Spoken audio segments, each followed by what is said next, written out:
The first AI cyberwar will probably not look like the movies. There will be no glowing red robot face on a giant screen, no dramatic countdown, no machine announcing that humanity has been hacked.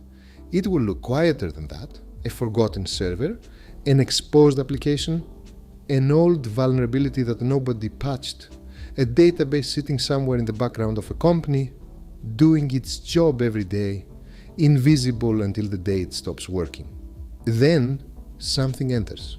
Not a human hacker typing line by line, not a teenager in a hoodie, not a ransomware gang manually clicking through a target. An agent, a system that can look around, decide what matters, try one path, fail, recover, and try another. It can collect credentials, move deeper into the system, generate payloads, and leave behind a ransom note. This is why the latest ransomware story matters, not because the techniques were genius. In fact, that is almost the opposite of the point. The frightening part is that the techniques were ordinary: known vulnerabilities, badly protected infrastructure, credentials left where they should never have been, default configurations, systems exposed to the internet. The old story was that a skilled attacker had to connect all these pieces. The new story is that an AI agent may be able to connect them for cyber criminals. And once that happens, the economics of cyber attacks change, the battlefield changes, the meaning of cybersecurity changes, because the first AI cyberwar does not begin when AI becomes conscious. It begins when AI becomes useful enough to attack at scale.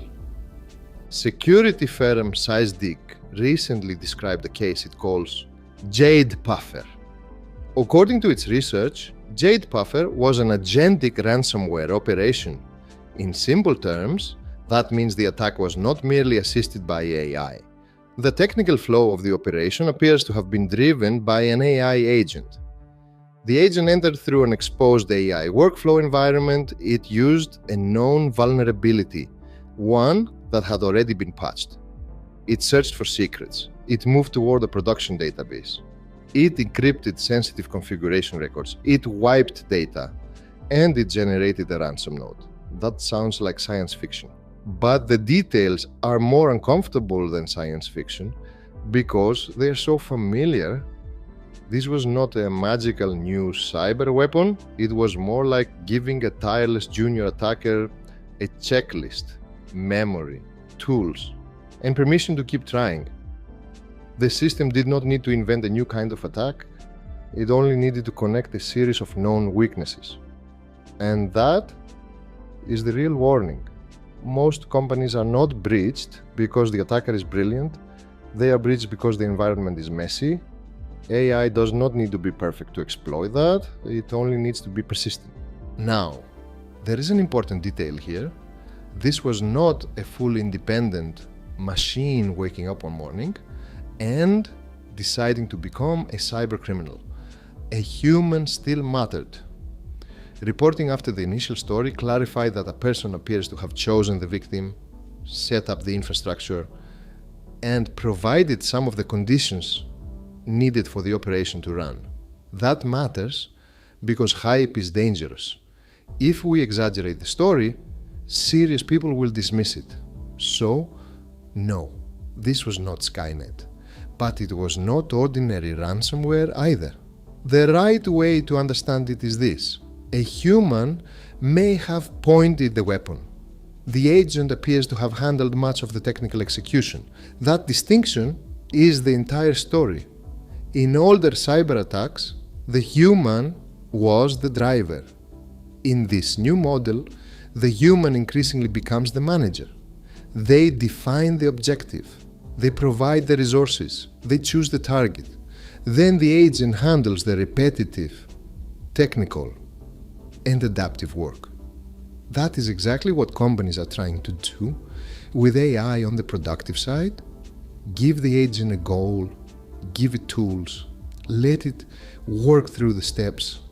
Attackers are moving toward the same architecture. The enterprise calls it automation. The attacker calls it leverage.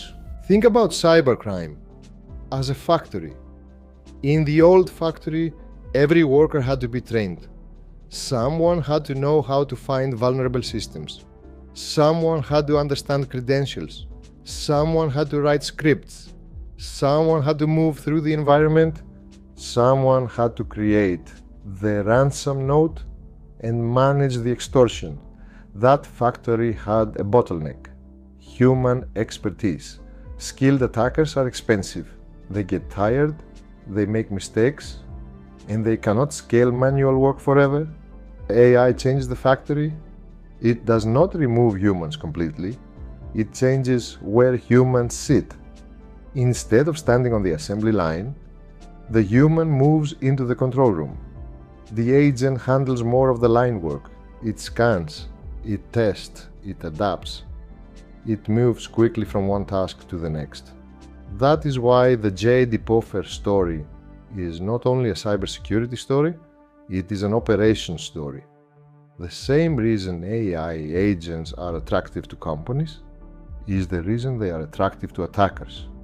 They reduce friction, they lower the skill floor, they compress time, they turn complicated work into repeatable workflows, and when complicated work becomes repeatable, it becomes scalable. For years, we asked the wrong question about AI and cybersecurity. We asked, can AI write malware? That question made sense at first. It was obvious, concrete, easy to understand. But malware generation is only one small piece of the puzzle. The more important question is, can AI run an entire campaign? Because a cyber attack is not one action, it is a chain. And it is not only code, it is a workflow. AI agents are workflow machines. This is why agentic AI changed the threat model. A normal tool does one thing. An agent can coordinate many things. A normal script fails when reality changes. An agent can sometimes notice the failure and adjust. A normal attacker has limited time. An agent can keep running for as long as the system allows it. A normal campaign requires constant human attention. An agent can make one human's attention go much further. The cyber war begins when both sides understand the same thing. Autonomy is leverage. The future of cybersecurity will increasingly look like AI defending against AI. That does not mean humans disappear. It means the speed of the battlefield becomes too fast for a purely human response. Imagine two security teams. The first team receives an alert, it opens a ticket, waits for someone to review it, schedules a meeting, discusses the severity, assigns an owner, and begins remediation. Hours later. The second team has defensive agents. They monitor runtime behavior, detect unusual tool use, isolate suspicious systems, revoke exposed credentials, and escalate to humans, with a clear explanation of what changed. Against a slow human attacker, both teams might survive.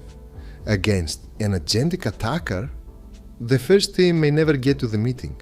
This is the core shift. Cybersecurity used to be about building walls. Then, it became about monitoring the walls. Now, it becomes about reaction time inside the walls. Because the attacker may already be automated, a breach is no longer only about whether someone gets in. It is about how quickly they can move after entry. If AI compresses the time between access and damage, defense has to compress the time between signal and containment. The new race is not only about who has better tools, it is about who has shorter loops. The detection loop, the decision loop, the containment loop, the recovery loop. Cybersecurity becomes a speed game. For executives, the story should not produce panic. It should produce clarity. The lesson is not that every company is doomed. The lesson is that messy architecture is becoming more expensive. In the old world, an exposed system might sit unnoticed for months. In the new world, agents can search the internet for exposed systems at scale. A forgotten credential might once have required a skilled human to recognize its value. Now, an agent can search for secrets, classify them, and try to use them. A vulnerable internal service might once have been obscure enough to escape attention. Now, obscurity is a weaker defense, because machines are very good at boring repetition, and that is the brutal truth. AI makes boring attacks dangerous. The attacker does not need to be creative if the company is careless. This should also change how leaders think about deploying AI. Every company is rushing to build agents, coding agents, research agents, finance agents, operations agents. And that is understandable. Agents are powerful, but every agent creates a new question. What can this thing touch? Because if your own agents can access tools, credentials, documents, APIs, customer data, or production systems, attackers will try to use those same pathways. An AI agent is not merely a productivity layer. It is an access layer. And every access layer is a security decision. A company without AI governance is like a house full of smart assistants. But every assistant has a master key. One assistant is supposed to help in the kitchen, another assistant manages the garage, a third helps inside the office, and the fourth can access the safe because someone thought that might be convenient later. At first, everything feels efficient, doors open automatically, tasks happen faster, people no longer have to wait for approvals. Then, one assistant is tricked. Suddenly, the kitchen assistant can open the office assistant can reach the safe, the garage assistant can unlock the front door. The problem was not intelligence, the problem was access. Cybersecurity in the age of AI agents is largely about preventing convenience from becoming catastrophe. That means companies need boring controls. And the boring controls are the important ones. Permissions, secrets management, network segmentation, runtime monitoring, audit logs, human approval for irreversible actions, emergency shutdown, model and tool isolation, clear ownership. These controls do not sound as exciting as a new model demonstration, but they are what make AI usable in the real world. A race car without brakes is not advanced, it is unfinished. For founders, this story points to a major opportunity. The next wave of AI companies will not only build agents, they will build the systems that make agents safe enough to use. This is where the market is moving. These categories may sound technical, but the business need is simple. Companies want the leverage of AI without the blast radius. That is the product. Not, we have an AI agent. Soon, everyone will have an AI agent. The stronger pitch is, our agent can work inside your company without becoming an uncontrolled security risk. That is a much stronger position because model capabilities will continue to improve. Foundation models will continue to compete. But enterprise buyers will eventually ask harder questions. Can I see what the agent did? Can I limit what it can access? Can I stop it instantly? Can I prove what data it used? Can I separate one agent from another? Can I recover when it behaves unexpectedly? Can I satisfy legal security, compliance, and the board? That is where founders should look. The AI gold rush has a hidden infrastructure layer, and the companies selling picks and shovels will not only sell GPU access, they will sell control. So, what should leaders do?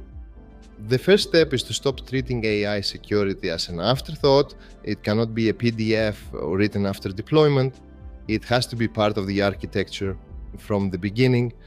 Before an agent touches a real workflow, the company should clearly understand its boundaries. A research agent might read public sources and internal documents, but it should not send emails. A customer support agent might draft responses, but require approval before issuing refunds or changing an account. A coding agent might propose changes, but never deploy directly to production. A finance agent might categorize transactions, but never move money. A security agent might isolate the machine, but only under clearly predefined conditions. The point is not to slow everything down. The point is to define where speed is safe. Low-risk work should move quickly. High-risk work should include friction. Irreversible actions should require stronger review. Sensitive systems should have narrow permissions. And every action should leave a clear trail. That is not bureaucracy. That is how you give autonomy a steering wheel.